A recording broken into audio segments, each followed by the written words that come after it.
radio numérique terrestre ginnaaw bu ñu Sénégal duggee ci ère numérique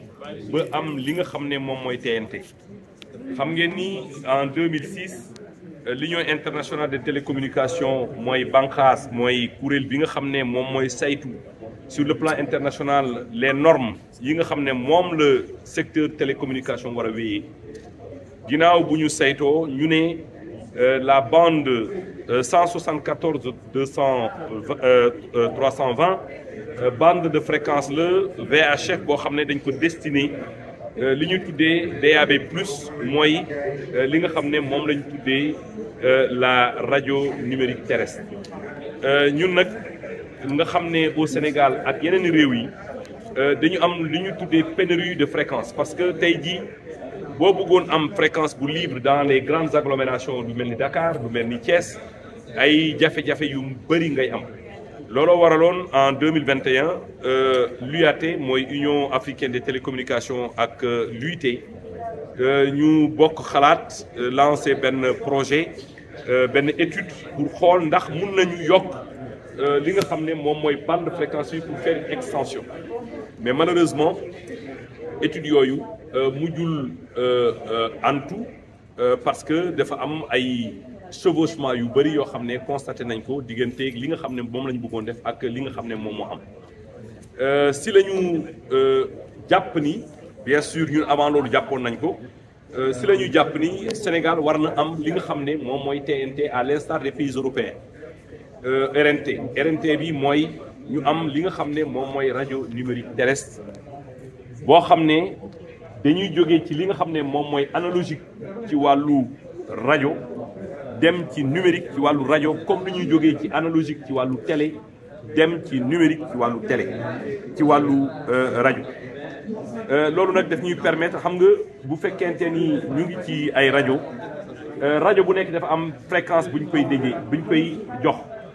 waaye ci wàllu rajo numérique terrestre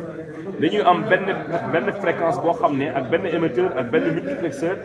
boo xam ne mun nañu utiliser lu mel ni 5 rajo wala 16 rajo ñu dugal leen ci biir moo tax phase pilote bi nga xam ne moom la ñu démontré léegi jël nañu ñaari multiplexeur maanaam ñaari émetteur yoo xam ne ñu ngi dans la région de Dakar et dans la région de Thiès pour que ñu def li nga xam ne moom mooy phase pilote bi embarqué lu toll ni 32 rajo yoo xam ne ñu ngi dox def nañ démonstration bi léegi gis ngeen ni ça n'a rien à voir avec li nga xam ne moom mooy analogique bi signal bi dafay leer dafay clair dafay am du am benn gàkk-gàkk loolu nag dafay ànd ak li nga xam ne moom mooy les terminaux yan rajo yan poste la ñu war a utiliser poste yi am na ay poste yoo xam ne poste salon la am na ay poste yoo xam ne ci oto lay dem am na ay poste yoo xam ne mooy poste baladeur am na yeneen kit yi nga xam ne mën nañu leen dugal ci smartphone loolu yëpp c'est des diversités yu permettre nit ñi bu projet bi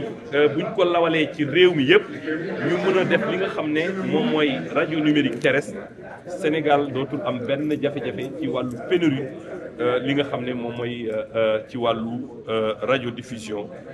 dans la bande FM. lii nag dama ci jaajëfal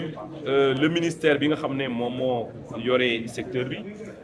jaajëfal TDS jaajëfal acteurs yi jaajëfal ñi nga xam ne ñoom ñooy opérateur yi nga xam ne ñoo nekk ci opérateur audiovisuel yi jaajëfal ñi nga xam ne ñoom ñooy les importateurs de véhicules parce que ñoom ñëpp waxtaan nañu ak ñoom bokk ak ñoom xalaat bi ñu war a seetaat ñoom tamit bu ñuy importer oto yi war a nekk oto yu compatible ak li nga xam ne moom mooy DAB+ mooy RNT pour que sénégalais yi mun ko utiliser parce que am na désormais ci mim réew loolu nag dafay firnde lan mooy Sénégal nekk na premier pays francophone au sud du Sahara bi ko am loolu nag Sénégal def ko baaxoo nekk pionnier ci lépp loo xam ne muy innovation ginnaaw bu ñu nekkee pionnier ci innovation 5G nekk pionnier ci innovation 4G nekk pionnier ci innovation TNT nekk pionnier ci lu bare ci wàllu secteur des télécommunications maa ngi ñaan yàlla loolu continuer yaakaar naa ni acte bi ma posé nii mooy dernier acte bi ma posé en tant que directeur général de la RTP maa ngi sant yàlla bu baax di sant samay collaborateurs yëpp waaye di sant l'ensemble des opérateurs que ce soit les opérateurs de télécommunication que ce soit les ASP que ce soit les SVA que ce soit les MVNO que ce soit les autres acteurs ñi nga xam ne ñoom ñoo nekk ci écosystème bi ñoom ñëpp maa ngi leen di jaajëfal ci collaboration bi nga xam ne am nañ ko loolu yëpp li ko waraloon mooy Sénégal jëm kanam ci wàllu numérique maa ngi ñaanal yàlla Sénégal ñu continuer di wéy ci jéego yi nga xam ne moom mooy jéego nekk toujours un pays de référence en matière des télécommunications et en matière du numérique sant naa leen gërëm naa leen bandiraɓe mi salmini on goto fof. Des fréquences dans la bande FM, notamment dans certaines localités du pays, l'autorité de régulation des télécommunications et des postes, ARTP, a lancé en 2021 un projet pilote de radio numérique terrestre, RNT, de normes DAB+. C'est en vue d'explorer les alternatives à la diffusion FM et ainsi de prendre en charge les nombreuses demandes de fréquences. La radio numérique terrestre, c'est une technologie qui est différente de la radio FM qu'on connaissait jusqu'ici et qui a été administrativement normalisée par l'Union internationale des télécommunications en 2006 avec l'accord de Genève 2006. Et ça consiste justement à utiliser les bandes de télévision VHF bande 3, on va dire, pour faire de la radio numérique.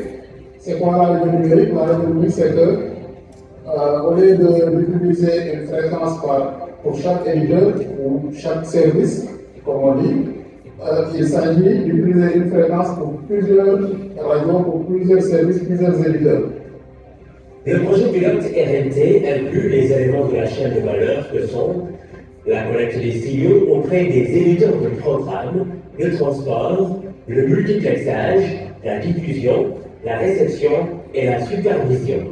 Donc nous avons ouvert ce volet numérique, mais on n'est pas seul dans la chaîne, on est en relation avec TDS, la télévision du Sénégal, parce qu'en définitive, le vrai maître d'œuvre, non pas pour le projet pilote, mais pour la stratégie de développement donc, de tout ce qui est la télévision selon les télévisuels, c'est du ressort de la télévision du Sénégal.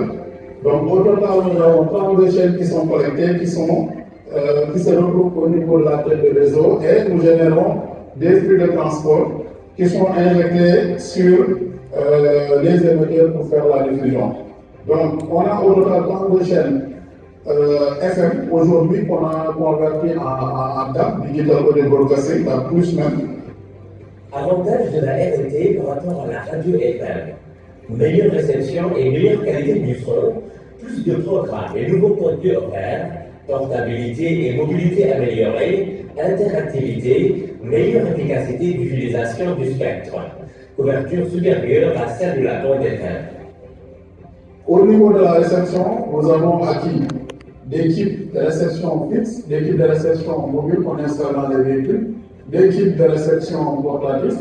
justement, et des kits en USB. Le Sénégal devient ainsi le premier pays en Afrique francophone au sud du Sahara à avoir lancé la RNT sur la norme DAB+. Au plan économique, les impacts attendus sont multiples et le plus innovant sera celui sur l'industrie et le marché de l'automobile.